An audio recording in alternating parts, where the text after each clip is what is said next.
Number one, I love you. I love you. That's what you want to hear, isn't it? Number two, you are all going to heaven. And you say, how do you know this? It's very simple. God had been in your heart a long time. He's been dormant, some of you. Some of you, much more alive. But continually, God is asking for more conversion. Why do you believe? Let me tell you, a man can be a soldier in the military for 20 years and never see one day of combat.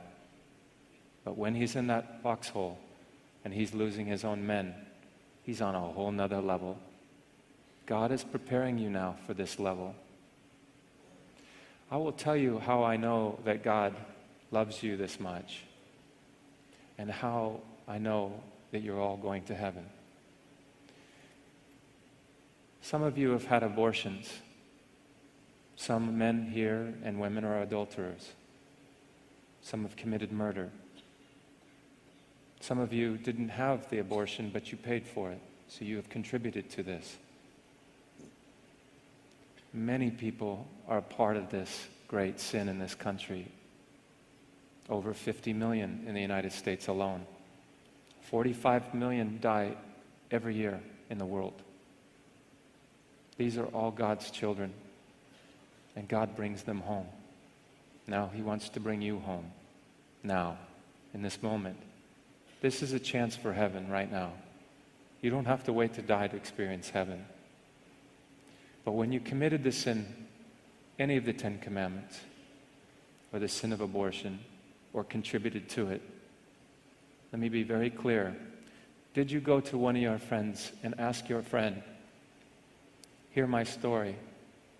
And you say, yes. I went to one person. I said, why do you go to this person to confide in this sin to them? Because they didn't judge me. Because they loved me. Because I felt mercy and grace. Now, I ask you this. Do you think that your God doesn't have more mercy than your friend? Do you think your friend has more grace than God? Does your friend have more love than the Creator? It can never be. It can never be. So, God forgives you. And now He needs you to begin again, to accept forgiveness.